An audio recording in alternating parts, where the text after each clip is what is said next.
Good week. It's BobbyFi here. We're going to be talking through position by position breakdown for the NFL main slate on Sunday. I was going to do this show earlier, but every time I started to do it, there'd be another groundbreaking injury that was going to change the whole slate. So I have to figure out exactly. We still probably have some news that we're waiting on. We'll find out Sunday morning. We'll be live at 11 a.m. Eastern. Appreciate it if you guys would join us, and if you get in here, please click the like, subscribe, all that stuff. And with that said, I'm going to start getting into it. But before I do, I'm going to talk about the position by position. I'm going to talk about the games we're stacking, because obviously the position by position has something to do with the games that we're targeting today. I'm still on the side. I'm a little less than I used to be a full on hardcore stacking, but I still am doing enough of it to where I think it's again, it's going to pay off probably one out of every 5 weeks. When it does, it should be a big hit, and it's cost me a little to not maybe differentiate a little bit some other places, but I have a lot of triple stacks this week. So the games I'm targeting, I love the Baltimore Cincy game. That's probably going to be my highest owned, followed by a combination of Buffalo, Houston, Indy, and Jacksonville. I have them tied at 2. After them comes Green Bay and the Rams. After that, Arizona, San Francisco, then the Giants and Seattle. But I will have some exposure to some other games. Those are just the main ones I'm targeting. So looking at the ownership here, I'm going to compare it with my exposure and see where I'm at basically, and let you guys know what I'm doing. So you see that Love is going to be the highest owned quarterback. I have no problem with that. I'm probably going to be just below the field, even though I think he's my 3rd highest owned quarterback right now. So I'm a little spread out at quarterback. So look, Love is looks like a great play and everything. I have to get to some Geno. I don't currently have any. I like them running the game. I like Walker a lot, so I'm not currently as high on Geno. I have probably 5% Purdy, and I'm extremely high on Trevor Lawrence, along with Lamar. He's tied for my highest owned quarterback right now. Stafford, I have at 6%. CJ Stroud, I currently have at 12%. Let me make sure that's right. 14%, excuse me, on CJ Stroud. Josh Allen above the field, I have 9%, and Daniel Jones I have 8% of, and a little bit above the field there. Deshaun Watson 4%. That's what I've got. But I like getting way over on Lamar and Burrow in that game, and Burrow I have only 6% of, but that should be over the field. I also am probably going to add some Joe Flacco, as we just got news that Anthony Richardson's out. We've seen Flacco air it out before. Downs and Pittman feel like pretty strong plays to me. We'll get into wide receivers, but I like that quite a bit. So a little bit spread out at quarterback, but mostly targeting again, want to have pieces of Baltimore, Cincy, Indy, Jacksonville, Buffalo, Houston as much as I can, along with the obvious Green Bay and Rams game. So at running back, Kyren Williams projected to be 33% owned. I actually have him as my highest owned running back right now at 52%. I have Derrick Henry as my 2nd highest owned running back. I like getting over this field number. I have him at 41%. I am just below the field on Jordan Mason. I have 30%. Because I like the game so much, I'm going to go way down here. I love James Cook. I have 27% James Cook. I'm playing a lot of running back in the flex this week. Kenneth Walker is my next highest owned at 23%. And then we have Ramondre Stevenson, Tyrone Tracy, Josh Jacobs, all at 14%. Trey Sermon, I have 10%, but I might get a little lower on that one. Again, like the game environment. So I always like to get after the indie games. I have 10% of Swift right now, and 5% of Akers, 5% of James Conner, 5% Alexander Madison, 7% of ATN, but I'd like to make that number a little bit higher. So maybe I'll get rid of a little bit of my overwhelming Kyren Williams shares and maybe get to some of that. So that's sort of where I'm at for running back at the moment. Going to move over to wide receiver here and talk a little bit about this. There's a lot of sports going on today, so I appreciate that you guys are tuning in. I sort of was doing this live and hoping people would just watch it later, but nice to see all you guys in here. Say what's up if you want to. Always happy to see you guys jumping on in and see where you're at. So, wow, we've got Michael Pittman as the highest owned receiver, and I like Pittman, but I am a little bit lower than the field on that. That's a big number, and there's a lot of spots to try and target. I wonder if that number stays with Flacco. It actually should be better with Flacco, theoretically, but I'm not sure that's how it's actually going to break down. So looking at my exposure, Dontavian Wicks, Nico Collins, and Brian Thomas Jr. are my highest owned wide receivers. I am below the. You know what? I'm not even below the field. I'm just in between, depending on what you think the ownership is on Jaden Reed. I'm going to have around 25% by the time it's done. Same with Jordan Whittington. But I really like getting over on that Brian Thomas play. He's really taken over the role. I think he is the number one receiver there. I think you're going to see Kirk also. But I love getting over this number, and that's probably my biggest differentiator at receiver. Wan'Dale Robinson, just because, I mean, look, he's getting all these targets with Neighbors, but that's partly why he's getting the targets. So I'm actually a little bit above the field, but again, I don't feel amazing about that because I'm wondering how they're going to get in the end zone. After that, Deontay Johnson's one. I know it's the Bears defense has been good, but I like Deontay Johnson in this. I mean, he's 13 and 14 targets with Dalton at QB. So I like him to Deontay Johnson over the field, 20%-ish for me. I am using Trey Tucker as a little bit of a value play. We've seen him get enough work already with Devontae, but without him, I think that you're going to see even more. And who did I click on here to get to? Oh, I have Johnson. That's why. And just going through the other guys, Debo, I'm a tiny bit under on, but like the play, just can't play everybody. A little bit under on Metcalf, over on Smith and Jigba, again over on Deontay Johnson, with the field on Tutu Atwell, above the field on Jamar Chase, above the field on Kirk, below the field on Slayton, but not much. Above the field on Melton, below right with the field on Ayuk. I don't have much Mac Hollins, and I'm kind of curious where this came from, but yeah. I'm way over the field on Stephon Diggs and Brian Thomas. Those are probably going to be the guys who make a difference for me, including Trey Tucker. I'd throw into that mix as well.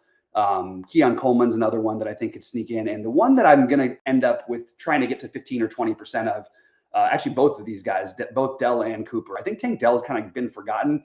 And yes, you have another revenge matchup for Diggs, so I like that. I think you can triple stack this week. I understand it's better to run the ball on Buffalo in general. I don't think they're going to be able to do that effectively.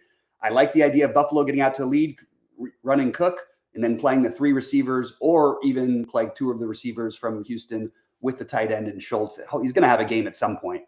A little bit over on McLaurin. Don't have much Wilson, but a little bit. Don't have Lockett. Greg Dortch, I didn't really make it for me. I like the idea of Jalen Polk, but I didn't get there personally. I am way above on T. Higgins as I'm just over on that game. Pretty much everybody else here is not really relevant for me, but Higgins and Downs are guys I'm definitely going to get to some of this week. And I'm a little annoyed with myself for not getting to Gabe Davis, who used to be like my guy. He's more of a blocking receiver anyway. Like, it's one thing he's really good at, but I do think that he's going to have a game at some point. Maybe this is the week. Marvin Harrison is mostly in my afternoon stuff, but I do have more than the field of them. That's sort of my main group this week for receiver. I'm going to jump over to tight end real quick. I'm going to check the chat and see if anybody's saying anything. Oh, here we go. Here comes Triple J. When you get to tight end, how does Kincaid not have a smash spot with Shakir out against the Texans? That is a good question. We haven't seen the Kincaid that we really, want to see and love and everything like that. I think it is a good enough spot. I like that idea. So let's look, he's getting some ownership, but I think that's a really good call to try and get to more Kincaid. There's also a few other ones. I think the Ingram, look, I have Ingram a pretty decent amount right now because I like the game, but just on its face, I don't think that's the best. I'd rather either save or maybe spend up for a little bit of a higher ceiling, although I just love that game environment. So Ingram does have the ceiling, but why not get to some Bowers, Kincaid, McBride? I have some of them in some big buy-in lineups. Also playing some Eric All just as a value saver, because if you want to play Chase with Henry and Lamar, which I do, you're going to have to make some concessions somewhere. And Eric All is a guy I'm using for some value. But right now it's Kraft and Parkinson is my highest owned, followed by Ingram, All, Schultz, Dulcich, McBride, Gesicki. That's sort of the way I've got it ranked right now. But look, by Sunday, it's going to be very different. I also do have some George Kittle in stacks. He's one of the lower owned pieces of San Francisco you can get to. Same thing with Ayuk as a receiver. But that's sort of what I like in that spot. I would like to try to get a little more different with tight end, but I found myself needing to save, which is why I played the fairly chalky Parkinson and Kraft. I do like the Parkinson play better than Kraft for what it's worth, but I like both quite a bit. And, it's going to be Green Bay receivers and Rams players between Kyron Williams, kind of flooded throughout my lineups. I just think that's a good game environment. I know everybody else does as well, but I agree. I'm a Rams fan. I'm a little afraid that maybe Jacobs is going to be able to run the ball like crazy on them, and that might hurt some of the receiving options. But I would include Bo Melton as another cheapo. I want all the pieces of that game in some form or another. Defense, we have a little more chalky defenses this week, and honestly, I'm overweight both of the most chalky defenses. The top three, actually, the Jaguars are a little lower than I thought they would be. I have it 1, 2, 3 Broncos, Patriots, then Jags, and after that, I am getting to some Seattle where I'm able to spend up. Where I'm spending all the way down, I am going to play some Arizona just because we've seen at times Purdy turn the ball over. It doesn't feel great, but if you need to pay the minimum, that's sort of where I'm at. I wanted to try and get to some of that. Also, one thing I like to do if I'm playing a lot of lineups is try to spread out and actually play defenses in the games I'm stacking when I'm not in those, not in the game stacks. But I like to stack. I like to have those defenses because if the games don't go or if they don't go the way you want, maybe you get the defensive score that you're looking for or something like that. And it's sort of like a little bit of a hedge to treat it that way. T-Money's asking 10-man PPR, Burrow, Jacobs, Gibbs. Oh my God. Worthy, Brooks on IR, 2. Okay, just traded Connor. I don't know what the question is there. I guess that's just a comment. Don't really know what to say. Are you asking? Ask the question again, T-Money, or just in a shorter sense. I can't quite figure out what you're asking quite there. Connor and Jameis and JMO for Gibbs. Not sure I love that one. I don't know which JMO. If you're talking about Jameson Williams, I think that might have been a mistake, but we'll see. All right, I don't have a whole bunch else to go through. I thought I would maybe do one build here and just see what Sabersim gives us. If we want to play 100, let's put the lottery as the contest sim. A reminder, we do have the 1099, guys. It's an incredible offering for a 3-day trial. This is the time to do it because you can play the NFL Sunday and you can get everything from Sabersim. This is awesome. I'm still using the old version right here, but the new version is awesome. I just need to familiarize myself a little better. I'll have it by next week. But let's find the Millionaire Maker. Where are we? Where are we? Where are we? And why can't I find you? Why can't I find you? Oh, there we go. Wait, that's not right. That's the 4444. Let's do, where is it? Come on. Oh, there we go. 3.25. Okay. All right. So let's run a build and see what it gets us both before and after. I'm going to have to change a couple things. So let's say, I'll just do this. I'll just say I want at least 10% of the guys, the quarterbacks I really want. Where is my min and max exposures? There it is. All right, so let's say I want at least 10% Lamar. Let's do this. So we'll go just minimum 10% Lamar, and we will go minimum 10% of Stroud, because those are two that are I just want to be a little bit above. So let's do the settings, let's build the lineups, and let's see what we get. Oh, I got you, T-Money. I don't know how much I love that. I do like Gibbs, but it's an interesting situation with their backfield, and I like Connor maybe a little more than most. But look, if Arizona keeps struggling, and they very well may, you might not get much from Connor. So maybe it does work out for you that trade. I'm very, very high on Jameson Williams, and probably, I mean, I've been high on Jameson Williams for years, just waiting for him to get the opportunity. He truly has had the opportunity, and I think that he's going to take advantage of it as he can, continue to take advantage of it as he's done so far. All right, let's see what we got here. We're going to have this in just a second, and let's see what else is going on. Yeah, any baseball takes from anybody? I'm going to the Dodger game tonight, so I'm pretty pumped up about that. All right, so let's see what we got before the contest sim. But yeah, let's throw out some baseball takes if you guys have some World Series stuff. I know it's a little bit of a crapshoot, but all right. So before running the sim, we've got Love, Lawrence, Smith, and I asked for 10% Lamar and whatever. In terms of all players, exposure, 79% Jordan Mason, 77% Kyron Williams, which would tell me I love the Derrick Henry as a pivot off those guys. He's going to be significantly lower on. He'll have ownership too, but I do love him as a pivot, and you can see getting all that. But this is before we're running the sim. So now let's run the sim and see what we get. And we're going to sort by RAROI and see what we got there. Jeff saying he made a bet that Joe Flacco would eat a slice of bun cake at halftime, but I'm worried that there won't be TV coverage in the locker room and the bet will be voided. Any recommendations? Joe Flacco's a pretty out there guy, so maybe you find out in the post-game media, if he gets interviewed after the game, I guess they'd have to win for that to happen. But I don't know what to do with that one. I think it's pretty funny question there, Jeff. All right, so sorting, we'll figure this out in just a second, and I'm going to play around with it and see sort of what we are getting as far as stacks go. All right, let's do flagship ROI, and then we're going to look at the stack types too. So you see that it's varied a little bit, but let's see the stack exposure. So you've got mostly QB +1, QB +2, not a whole lot of runbacks for this. QB +3 with no runbacks. Okay. I think I would like a run back with a QB +3, but again, it's a different game than it used to be. We used to just have the game stacks and that was that. Football's been different. It's been kind of weird this year. We have the lowest amount of air yards for quarterbacks through 4 games than we've ever had. But we also have the highest completion percentage for quarterbacks that we've ever had. Everybody's sort of just taking what the defense gives them, sort of waiting for teams to open it up a little bit. And I think we're going to see a little bit more of that as the season continues to go on. So this is what you're getting. You've got Jacksonville as the highest stack, Indianapolis. That makes sense. Great pace game, teams that can put up numbers. I really, really like that game in general, both sides of it.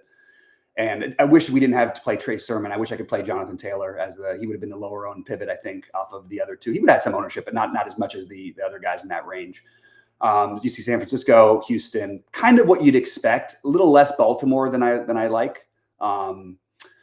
And I like Cincinnati as well. So those are the ones that are getting a little bit lower on their thing. So let's do some playing around with it for a second here. And let's just change the min exposures and see how much that changes things a little bit. See our exposure. It didn't change much with the first one. Let's try 3. Okay. Now we're starting to get somewhere with a little bit of changes. All right, we're slide over. All right, 59% Mason, Madison. So I do think Madison's kind of interesting. It's, these numbers for Sheets and Goldie that they haven't updated because they're going to wait for more information before they do. But you can ignore their ownership on that one because that's why it's not showing up. That was when we didn't know what's his name was out. So Madison, I certainly understand it. Not the most exciting thing. You see that they went very heavy on the Broncos Jags defense, especially the Broncos. That's huge. I'm with it. Logically, the play makes perfect sense. It just the Patriots are just right there at the same price, and I'm just sort of switching them back and forth. I am a little higher on the Broncos as well.